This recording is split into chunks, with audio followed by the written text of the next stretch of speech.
Hey everybody, it is Wednesday night meetup, BUCC meetup. My name is Pamela Miller, and I get to be one of the pastors at Bluegrass United Church of Christ. And on Wednesday nights, we get on here at 7 o'clock. Kenny and I take turns, and tonight's my turn to get on here and talk with you. Um, it is July 19th. Isn't the summer going along? Can you believe how fast it's going? Um, And I was just watching the news, and I'm feeling sorry for some of the people down in Mayfield. That's near my hometown. Um, and I'm seeing some folks getting on here. I want to move where I can possibly see your comments. There we go. Hi, Barry. How are you today? Hope all is well with you. Anyway, I sat here and worked. I had coffee with some of my colleagues this morning. We did a little work planning. It's been kind of gloomy, hazy day. And then I had coffee with someone from church later this afternoon. And so it's been a coffee day for me. And I was thinking about what I might want to get on here and chat about today. And first of all, I'd like to talk about gratitude. You cleaned the church today? Well, Barry, I'm thankful that you cleaned the church today. And I'm grateful that I get to be, thank you for your work, that I get to be a pastor here at BUCC. It is an incredible place. It's an incredible place. But I was thinking about how everything is a moment to encounter God today, uh, and the cool breeze we had today, and the sunshine, and all of the other things. And then I came home and I picked up this book by Rob Bell. It's called Everything is Spiritual. I'm going to read a little glip out of here in just a few minutes.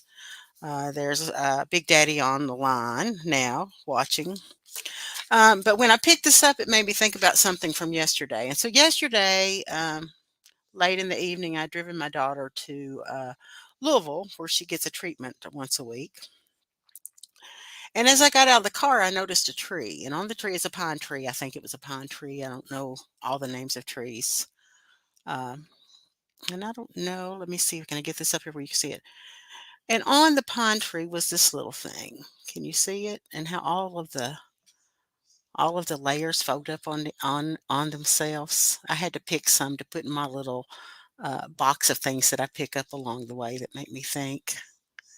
I think that's pretty cool. But this little thing grows into this thing, this pine cone.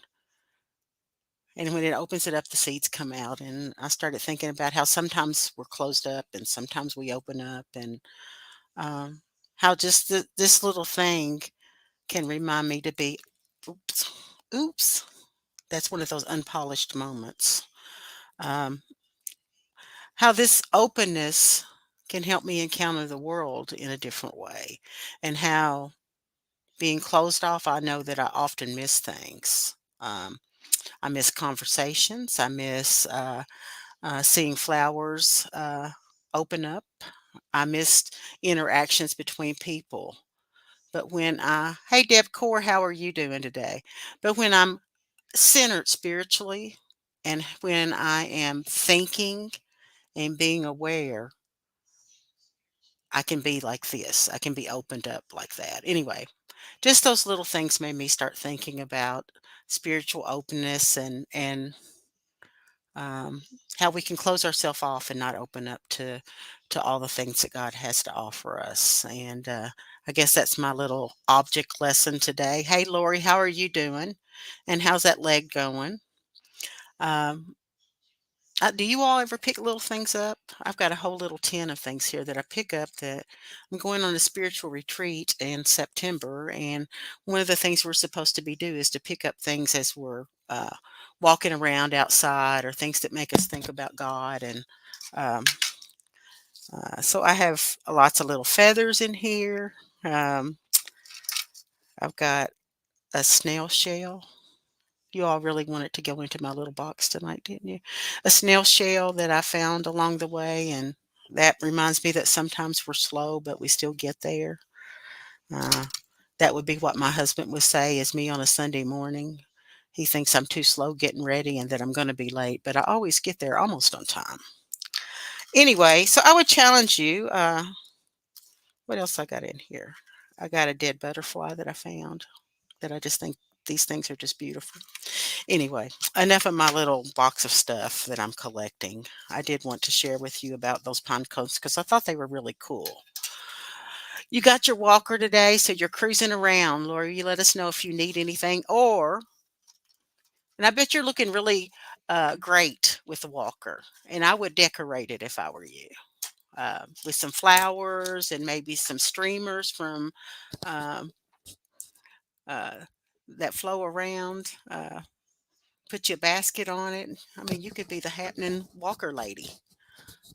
Anyway, I'm glad to know you're doing well. We miss you at church. And if you need us to take care of anything in the garden because you are the garden queen, please let us know what we need to do. I would try not to kill anything. Uh, I, I cannot wait to see you then when you're finally able to come to church with that walker, uh, Lori. You can start doing liturgical fix ups on your walker. Uh, Anyway, I'm glad to be on here tonight. Let's see what's happening. This is a slower week. Tomorrow night is Thursday night meetup. Nope, it's not, is it, Deb Core? This is not Thursday night meetup week. It'll be the next Wednesday. Sunday, Kenny will be preaching.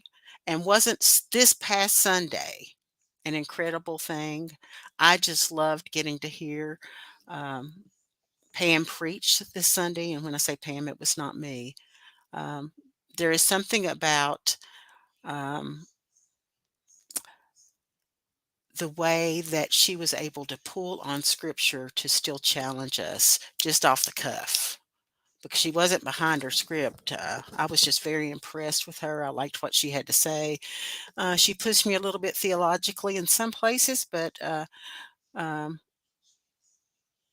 I think the overall point of her message is what we try to teach. Oh, yeah, Lori Mike is saying he'll cook for you. There you go. Um, I think the whole point of her sermon was really what BUCC is all about. Is if we love, if we fall into what uh, God calls us to do, which is love, and we let the rest of life take care of itself, um, life will be okay. That we can't fail when we're loving somebody. And I don't think loving somebody means that you put yourself in an abusive situation or you put yourself in self harm. But it's really about taking care of yourself and trusting that um, if you believe that love is the greatest of these, the rest of it's going to pan out, but it might not look like what you want. And that's what I've come to believe. There's a lot of things in my life that have not worked out the way I wanted them to. Um, but there's a lot of things that I wasn't expecting to work out that did. Like, and Deb is a good cook. Uh, yeah, think about that, Lori, and text us, and Mike will fix you a meal one day. Um, and he'll probably fix you enough to share with Deb too. You can invite her over when he cooks. I'll pick up something at the store for you because you know I don't cook. So anyway, I came home after my little pine cone story today um, about how little things often cause me to start thinking about, like the clouds tonight were just incredible as I was driving home, and the color of the blue with the white against it. All of those things just always take me to a mystical moment where um, I have to think about God and this thing we call God that is so much bigger than us, and the beauty of this creation. Even amongst all the things I saw on the news tonight, that sky was just incredible. And so then I came home and I picked up this book by Rob Bell and just started thumbing to it. And this book by Rob Bell is a lot of like Pam Lee Miller would write if she was writing, or it's the way I talk. I ramble on, I go from one subject to the next. He does that quite a bit. He'll be talking about being married to his wife. The next thing you know, he's talking about work in his church, or he's talking about a question that he's struggling with. And then he tries to connect us to the spiritual from it. If you've not read anything by Rob Bell, I would encourage you. This is a pretty good read. And I'm reading it very slow. I pick it up and start reading it. Uh, Skeet, thanks for asking. My mom seems to be a little stronger. when I talked to her yesterday. She said my brother wasn't feeling well, but she seemed to be doing okay. She actually called me, which sometimes that's hard for her these days. Um, so I want to share just a little bit about you. And where I'm starting to read from tonight is he is very new into ministry and he's just gotten married. So he jumps from this like from one paragraph to the next. And he had seen this guy preach when he was younger, and Rob Bell writes music. And so he had given this preacher a copy of his tape, and the preacher reached out later and said, they became friends. And so he gave Rob Bell his first ministry job as a youth pastor. And so he's he's starting to talk about what it's like to work with him. It was all new, and I took every opportunity I could get: funerals and weddings and hospital visits and prison visits, people in crisis, people who needed someone to walk with them through their traumas and tragedies, people asking big questions about life and death and everything in between. That sounds a lot like us. We ask those questions all the time, don't we? And then he goes, and of course, talks, lots of talks and teachings. I would go anywhere and talk to any group of people: fairs and basements, chapels, camps, schools, sports teams. Anywhere they'd have me, I'd show up to say something. It was the mid 90s in the Midwest, and that church was the biggest thing going for miles around. Thousands of people, services throughout the week, jams getting in and out of the parking lot. The church was a scene, and I got to be in the middle of it. Following Ed around, Ed was the pastor. Sitting in meetings with him, asking questions, learning so much. I loved it. I never knew what was going to happen on any given day, and what a thrill. I suddenly began to notice a pattern. I'd first seen it in the job interviews months before I started. They asked me to talk about my call to ministry. Now, I'd heard that phrase before. It was the way pastors described why they became pastors. They'd tell a story, a sort of supernatural narrative about how God had told them this was what they were supposed to do with their life. The people interviewing me wanted to hear my story about how I knew this was what I was supposed to do. I didn't have one, at least not like that. That all seemed a bit presumptuous.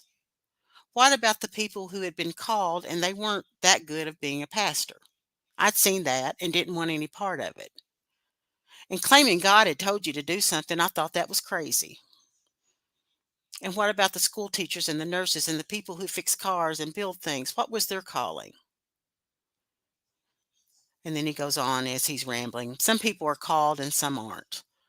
Some people do a special elevated kind of work and everybody else does what? Regular work? I had stumbled into a work I loved and I was pursuing it with everything I had. I had a driving curiosity to explore the particular art form, and I had given it to myself. Love, curiosity, passion, meaning, and serving something bigger than myself. Hope. I didn't need much more of a story than that. That was enough calling for me. It was just one question in that job interview, and I was so happy to get a job anywhere that I didn't think much about it. But I noticed that the beliefs behind the question kept appearing in things people would say to me. Somebody would tell me a story, a heartbreaking, inspiring, deeply moving story about something that mattered to them and something they'd survived or how they loved someone in their life. And I'd be sitting there on the edge of my seat, so moved. And then they'd say something like this: what do I know? I'm not a pastor. I'm just an insurance agent or a mom or a teacher or an accountant or a construction worker. This happened often, me with my jaw on the floor filled with wonder and awe from what I just heard, and the person sitting across from me telling me that they didn't really know what they were talking about. They weren't an expert on anything. It's not like they were a pastor or anything. It felt like there was a glitch in the system, like there was this division lurking just below the surface, this separation between the ones who'd been called and everybody else. It started with that question, but I began seeing this division all over the place. He then goes on to say this: I was reading the Bible constantly because of all the talks I was given, and I kept stumbling across things I'd never seen before. Every time I read a Bible story, I find something I didn't know about before. Do you guys do that? I studied the Bible in seminary, but that was in class for a grade. This was different. This was in the wild. This was reading to come up with things to say and teach to real people in a real place. In many ways, I was reading the Bible for the first time. That happens to me every time I read a Bible story. I saw that there's no word for spiritual in the Hebrew scriptures. So basic and yet so revolutionary. So revolutionary. There was no word for spiritual because to call something spiritual would be to imply that other things are not. In the Bible, everything is spiritual, all of life. It's never just a job. You're never just a mom or just a dad. It's never just money. It's never just your body. Nothing exists in isolation. It's all connected. This blew my mind and confirmed this growing sense I had that all things were way less separated than I ever realized. Business, politics, education, art, science, caring for the earth, looking out for the poor, what you eat, where you go, sex, music, it's all spiritual. I'm going to read a little bit more and then I won't make you listen anymore. I saw how in the story about Moses in the burning bush, Moses doesn't take his sandals off because suddenly the ground becomes holy. The ground had been holy the whole time. The story is about Moses becoming aware of it. And I'll just insert here. When I was in the Presbyterian church and I didn't get a call to a church, and in the Presbyterian church, unless you are called to a particular church, you are not ordained. So I spent all this time going to seminary. I took all these crazy Presbyterian tests to become a minister. I went before committees and was approved. But in the end, I couldn't find a church that would call me. I was a little out there. And so I had to go back to work to have health insurance. And I went back to work at the university. You all know I'm a lab supervisor there. And I was spiritually and emotionally bottomed out about that because I had in my mind that my identity was to be a pastor, that I was going to be a minister, that I was going to get to work with people, that I was going to get to hear their stories, that I was going to get to uh, think theologically and teach theologically. And then I had to go back to work as a lab supervisor in a clinical area where patients were coming. And I was devastated. I was heartbroken. And I didn't know who I was anymore. But day by day, as I went in that lab, what happened to me was I suddenly realized that ministry is so much more than the label we put on ourselves. That I could do ministry just as powerfully without ever saying a word because I could see the tears in the eye. I could hear the emotion as someone would speak. And sometimes it was just for a fleeting moment. And suddenly I realized that the fire burns wherever you are and that all the ground is sacred. And I do take my shoes off at church because for so long I didn't get to preach, that it is a very sacred moment. It reminds me that it is not about me and that my feet need to be on the ground and I need to be grounded in spirit when I get to lead worship or I get to preach. And some of you may think that's weird, but it's my spiritual thing, my spiritual quirk. So Bill goes on to say, I read the story in the book of Genesis about Jacob waking up from a dream and saying, surely God was in this place, and I wasn't even aware of it. Jacob is waking up from a dream, but he's waking up in a larger sense as well to the divine presence in all of life. I read in the Psalms, the earth is the Lord's and everything in it. The insistence again and again is that reality is not split, it's one. All of life permeated with divine presence, all of it is sacred.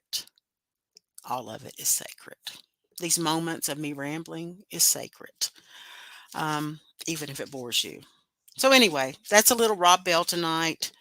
That's what happens when I find a little pine cone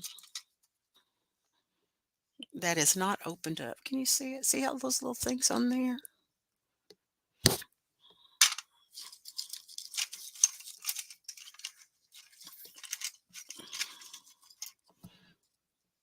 And then it's opened up and the seeds have fallen and could possibly be turning into another tree. I mean, that's just wild to me.